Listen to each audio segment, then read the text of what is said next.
예, 이번에 뭐 우리 두세 군데 해보겠습니다. 지역 아니면은 격전지 몇 개를 좀 짚어보는 걸로 좀 마무리하도록 하겠습니다. 먼저 지역 관련해서는 한정해서 얘기를 해주세요. 수도권 관련해서 지난번에 122석에서 80위를 확보했던 민주당 우위. 아까 김동구 대표는 다시 민주당 우위가 회복되고 있다고 하는데 그 수준 유지할 수 있을 거라고 보세요? 80 가까이는 될 것 같아요. 아, 그 비슷하게 보시네요. 황상 소장 어떻게 보세요? 지난번에 82대 37이었죠. 네. 그런데 이번엔 제가 봤을 때 민주당이 60이 잘 안 될 거라 봅니다. 60이 아니라 70이. 그래서 전체적으로 두 당의 격차가 한 24석 정도로 줄어들지 않겠느냐. 지난번보다는 20석 정도 수도권에서는 줄어들 거다. 네. 이렇게 보고 있어요. 수도권만 이야기하는 겁니까? 예, 한번 들어보고 하려고요. 예, 어떻습니까? 수도권에서. 수도권은 저는 지난번 수준으로 차이가 날 거라고.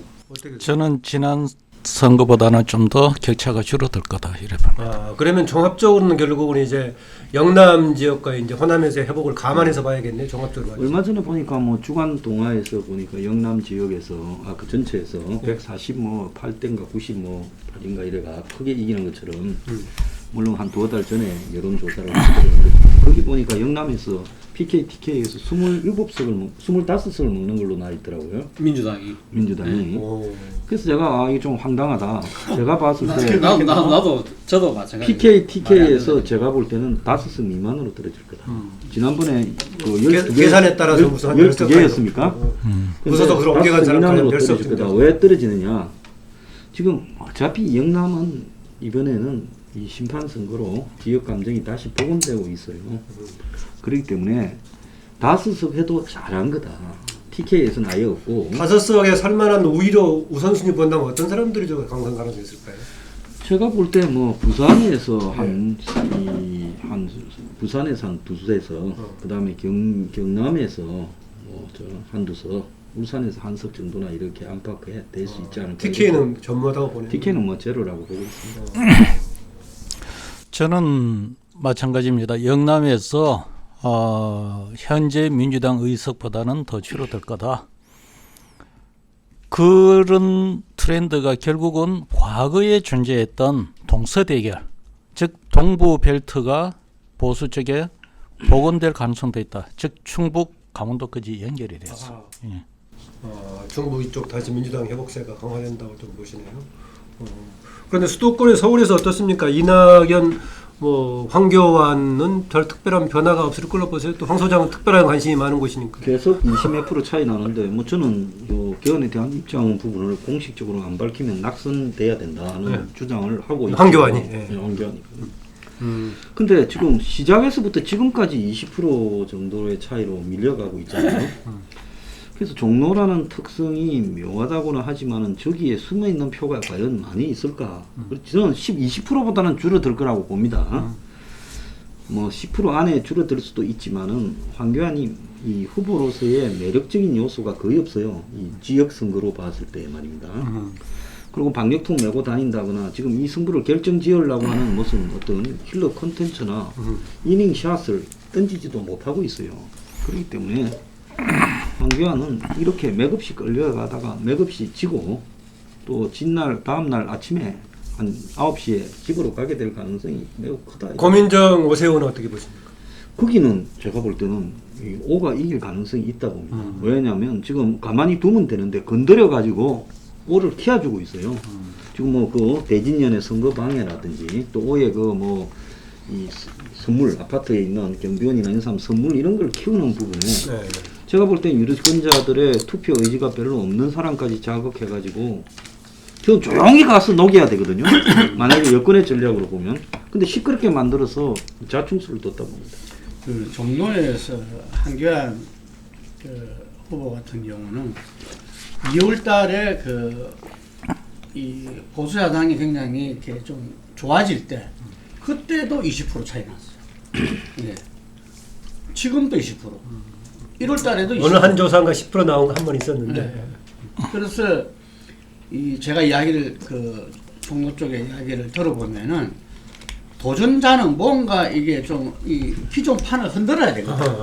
강력한 어떤 지역 이슈를 내걸든지 어쩌든지 이래야 되는데 그 부분에 대해서 전혀 그 사람들한테 어필되지 못하고 있고 그다음에 이낙연 후보 같은 경우는 지금 민주당 상임 선대위원장이지만 그거는 필요한 회의에 참석하는 정도고 나머지는 전부 다 종로에 올인하고 있어요. 아, 이름만 걸고 있는 정도네요. 그리고 지난번에 그 오세훈 후보가 20대 총선 때 여론조사 계속 이기다가 6일 앞두고 나서부터 조사가 뒤집어지고 정세균하고 했을 때. 네, 했을 때. 그래서 그때 패인이 그 오세훈 후보가 승리를 확신하고 타 지역에 이 유세 지원 나갔다가 종로 시민들이 화났다 뭐 이런 이야기가 있어요.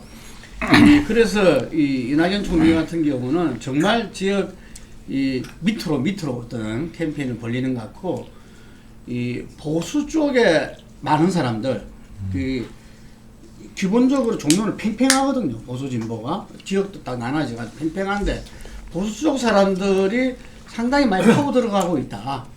이게 그래서 그런 측면에서 이 선거 전체를 뒤엎는 어떤 모멘텀이 생기지 않는 한 이 한 대표가 좀 어렵지 않겠느냐. 네. 오세훈 고민정. 그 오세훈 고민정 같은 경우는 저는 그 지역이 강진 을 자체가 그 추미애 장관이 잘해서 계속 사선하고 했던 게 아니고 본래 토양 자체가 민주당 토양입니다. 이게 밭이 이게 민주당 토양이기 때문에 그래 된 거라서 그 오세훈 후보가 처음에 상당히 정말 밑으로 예를 들면 인터뷰도 다 사양할 정도로 예. 자기는 밑으로 기겠다라는 전략으로 가가지고 어느 정도 효과를 봤어요.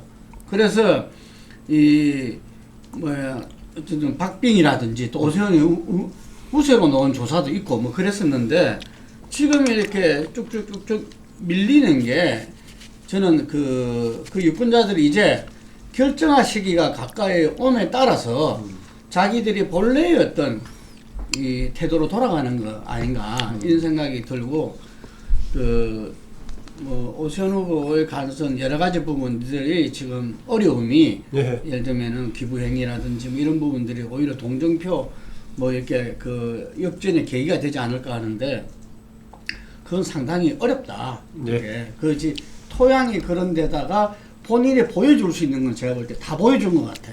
다 보여줬는데도 지금 이제 이렇게 근접하게 갔다가 지금 빠졌기 때문에 상당히 어려워진 것 네. 같아요. 오세훈의 개별 인물로 지역의 토양 지역의 판을 지금 넘기가 쉽지 않아 보인다라는 예, 또 하나 결론이네. 이제 서울에 중요한 게 예, 할 거예요. 나경원 좀 하려고. 따로, 예. 어떻게 보세요? 예, 저는 뭐 종로는 이낙연 후보가 무난하게 이기지 않을까. 그러니까 지금 표차, 뭐 지금 한 지지율 차이가 한 20% 차이 나지만 아마 한 10%까지는 좁힐 수는 있을지 모르겠지만 뒤지긴 힘들다. 그리고 지금 오세훈 고민정은 앞서 우리 황 소장 이야기하신 대로 오세훈이 의외로 선전할 가능성이 있겠다는 생각이 들더라고요. 그러니까 지금 오세훈은 그러니까 지금 보수의 만약 한교안이가 무너졌을 때 그게 나름대로 대타가 없다. 뭐 그런 부분들이 또 아마 좀 작용하지 않을까? 뭐 그런 생각도 들고 그러니까 무엇보다 그 이야기가 우리 황 소장 잘 지적하셨지만 그 오세훈을 좀 키워주는 판으로 가고 있는 듯한 모습 이런 부분들 때문에 오세훈은 좀 주목받을 가능성이 있는 것 같고 그리고 앞서 이야기했던 PK 같은 네. 경우에 보면 지난번 총선 때 부산 경남에서 8개 갖고 왔는데 제 생각에는 8개까지는 못 갈 것 같더라고요. 한 5개 정도는 갖고 가지 않을까. 그리고 대구 경북은 저는 아마 김부겸은 살아올 가능성이 높다.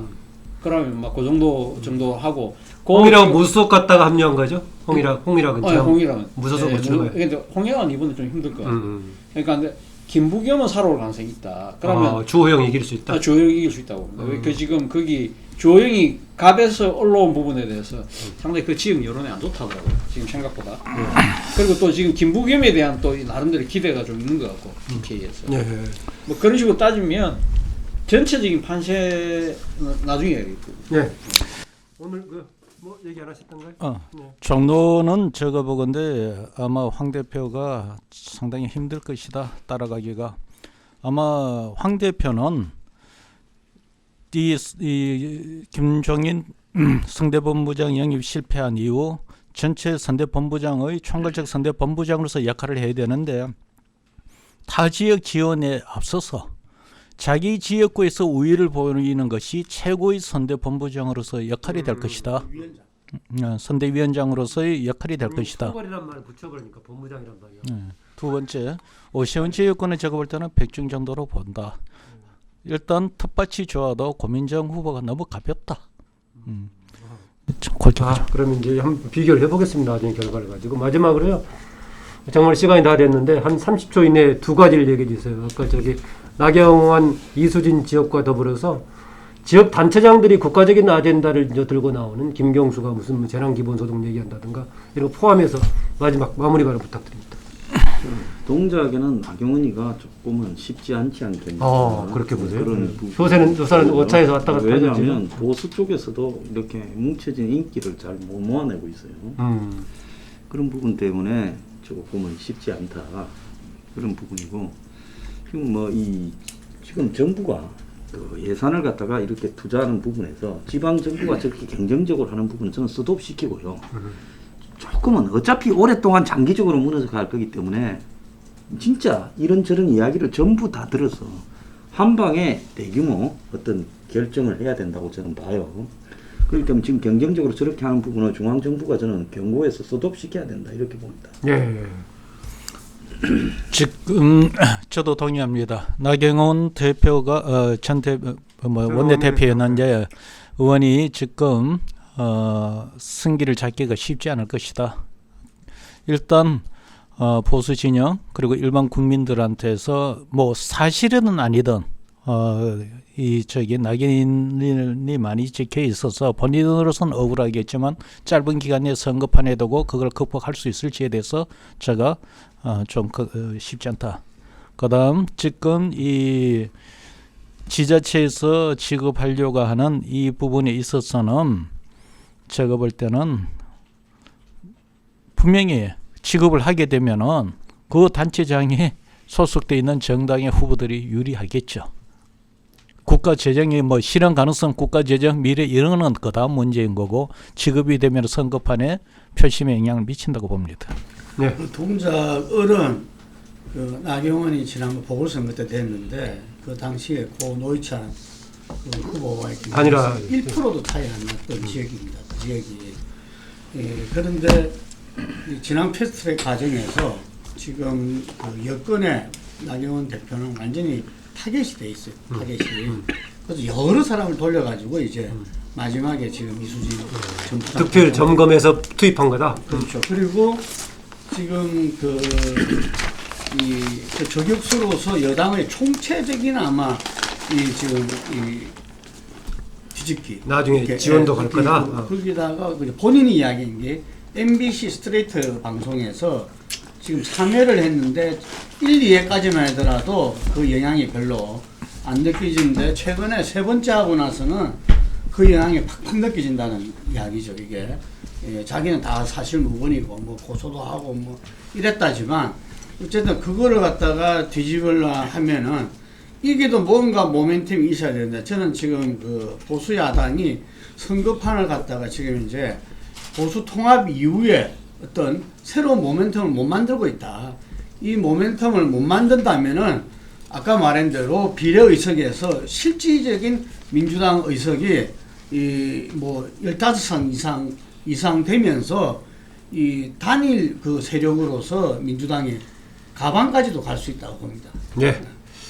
의견 주실 분 있으면 주고 마무리하겠네요. 예, 뭐 저도 뭐 그 시원하고 생각이 비슷한데요. 그러니까 지금 뭐 동작 같은 경우는 나경원이 조금 쉽지 않을 것 같다는 생각이 들고 그리고 지금 재난 기본소득 그 자체는 저는 뭐 아젠다 제기는 잘 한 것 같아요. 잘한 것 같은데 지금 이렇게 그것이 어떻게 보면 각 자치단체장들의 좀 뭡니까 이 정치적인 경쟁처럼 되는 거는 바람직하지 못하다. 앞서 뭐 이야기하신 것처럼 중앙정부가 이 부분에 대해서 빨리 그러니까 지금 이 결단을 내려야 된다. 그러니까 어떤 식으로든 지금 뭐 결정을 빨리 하는 게 낫다. 그냥 방치하는 것보다는. 예. 할 얘기가 오늘 굉장히 많은데 제한된 시간이 하느라고 좀 빡빡하긴 했습니다. 예. 수고하셨습니다. 네. 수고하셨습니다. 사진